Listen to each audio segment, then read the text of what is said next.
Hello, my loves. It's Britt here from Brit's Soul, and in this video, I want to talk about something very fun and also not always so fun: karmic relationships and what these actually are from a soul perspective. Because I am Brit Soul, and I like to bring in the soul, reason, and purpose behind everything. And I just want to say right off the bat that your soul unconditionally loves you always. And your soul is not fazed by these so-called difficult relationships. Your soul is always living in a state of love. And so is everyone else's souls. So why would our souls sign us up to meet with people who may cause us pain or to feel sad or to feel heartbroken? Why would our soul who lives in a state of love do such a thing? And the reason is that our soul would like our human self, our personality, and our ego to be at its level of love. So your soul will send you particular situations and people in order to show you where you are not expressing the fullness of your soul's love. So what I'm trying to say by that is that your soul will send you whatever experience, difficult or lovely or wonderful, anything that it can to get your attention so that you can express more love and become more unconditional love. So if you're needing to learn a particular lesson and getting your heart broken, or maybe being mistreated in some way is going to help you learn forgiveness or unconditional love, your soul is all about that. And your soul is very involved with that. And your soul is always guiding you to particular situations and circumstances that are going to help you grow. And your soul wants growth above all for you. And your soul does want you to be happy and in love and experience wonderful relationships. But sometimes it's really your personality is not quite ready to live in that state of love because there's all these blocks that you are blocking yourself with, fears, insecurities, worries, doubts in yourself, doubts about life, incorrect beliefs about God or the universe. We have some stuff to clear in order to live in a full state of love like our soul. So anyways, that was kind of, a pretty long intro there on what our soul wants for us.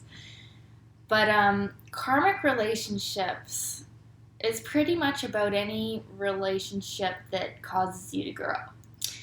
And you usually know right away when you are on the brink of a karmic relationship. You know something's up.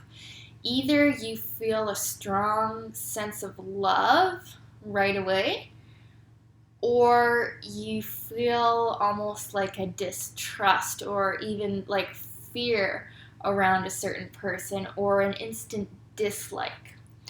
When you're meeting with a person whom you don't share too much particular karma, the meeting shouldn't disturb you in any way, but it also might not bring up huge feelings of love either.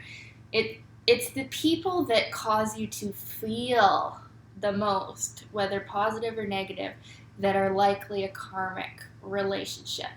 And I personally believe, from what I've read in books and the soul work that I've done, that most people living on this earth have lived probably at least 500 lives, minimum, at this point of our evolution. So there's many souls with whom you share a karmic relationship with, and many soul mates that you have intended to meet in this lifetime. And it's not always like a romantic partner. It can be like a friend who teaches you something important. It can be a teacher, a parent, and it can, of course, be your lovers as well. but there's likely a few different ones that are going to promote you into different growth periods. And because we as humans, we can't just exist on our own. We didn't sign up for that. We signed up to coexist with other humans and coexist with other humans who maybe don't always believe the same things that we do, or don't always treat us in the exact way that we would want them to at first. But when we really get an understanding on what's going on at a soul level, that's when we can start transmuting any karma. And you know that you're transmuting karma when you feel a different way in a situation that would usually cause you to feel a certain way. So let's take for an example, like if you were someone who was learning forgiveness in this lifetime, and so something happens that you need to forgive someone for, and it happens the first time and you don't forgive them. You don't learn forgiveness. You get very mad. You take revenge. You spend a lot of time in anger. You destroy yourself in this negativity, this anger, this hatred. And then let's say a similar thing happens down the road, and you find yourself responding in a new way, and where you would have usually responded with revenge, now you're responding with a little bit more compassion, a little bit more, looking within, maybe how did I contribute to this situation, or what is this teaching me? And if you have a different response where you've transmuted a negative emotion into a positive revelation, that's when you know that you have cleared some karma. And that's when you'll actually stop attracting a situation that is hurting you, is when you are able to make that shift, okay? And that's what soulmates are sometimes here to do for us, and karma mates. So it's really always to your benefit, everything that's happening to you. And if we can realize that now, we can make things happen a lot faster, and we can get into our joy a lot faster and get out of negative feelings a lot faster. But so these karmic relationships that you will undoubtedly experience are really here to make you grow and learn as a soul. Why is my nose so itchy? Okay. So it can be kind of heavy stuff, but I want to make it fun, and I want to lighten it all up here, and I want to make the process of clearing karma with souls and developing unconditional love and becoming more connected with our soul to be as fun as possible. Because if we suffer through it all, if we suffer through the growth, it just takes us longer, and then we're not having fun. And I truly do believe that we have come to this earth as well to experience fun and joy and happy relationships with others. And whenever we're experiencing those extreme negative emotions, it's not actually the situation causing them, it's our response to the situation. And we can change our responses to the situation. And that's what soulmates are here to show us. Soulmates are here to, sometimes trigger us and push our buttons a bit so that we can learn how to respond to things in new ways. And with the theta healing work I do, I can literally go into any negative feeling that I have, do a digging session, and clear the belief, and then the negative feeling is gone. And I do offer this. I offer one-on-one sessions, and I would love to do a healing session for you if you're experiencing a karmic relationship that's causing you to feel a lot of negative emotions, because I've been there. And these relationships are the catalyst to our healing. Like, honestly, at the end of it all, whether or not you end up being with that person, it doesn't matter, because the amount of healing that they cause you to go through is just amazing. And like, I am so grateful that I have this theta healing technique, because every time I experience a negative emotion about anything, I just heal myself. and I clear the negative belief. And once you clear every negative belief that you are holding, you are free to live in light, you're free to live in joy, and things with other people and your karmic relationships don't have to feel so karmic and heavy anymore because you've transcended them. You are living as your soul, and you are unconditionally loving everyone and everything. So yeah, I think that's all I probably want to say here. This video is getting long already. Well, I might as well share some of the astrological configurations that I have found to be in karmic relationships, although I'm sure there's many, because every soul has a different particular set of lessons and learning that it's experiencing. But I definitely want to say for karma to look at the north and south node always, especially a close conjunction on either end.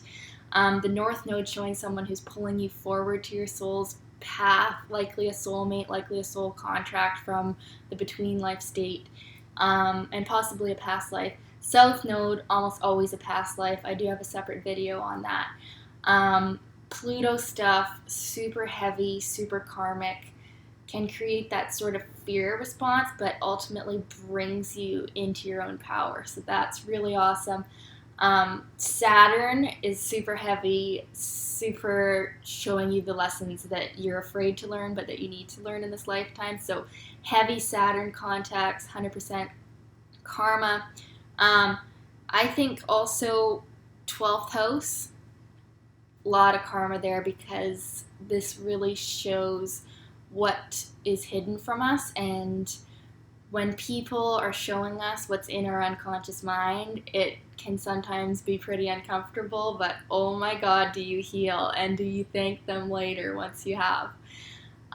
So that's really great. That they can come as either like a guide or, well, it's always a guide, but it can seem like they're coming like out of good karma or out of bad karma. It's always good karma, but it can seem good or bad when we are living in a state of duality that is not the truth of our souls, before we've transcended our emotions, our negative emotions. Yeah, so 12th house. And the other water houses, 4th house, can go kind of deep, feels like family, feels like home, feels like soul family. And the 8th house, deep as well, what we're not wanting to look at, but when someone is falling in our 8th house, we have to take a look there. What else? I would say, yeah, Uranus, Neptune, Pluto. See, there's so many potentials with karma, but definitely the heaviest, Saturn, 12th house, nodes, top 3, okay? And Jupiter can show like teaching karma, like maybe someone was a teacher in another life and now they're back to teach you again.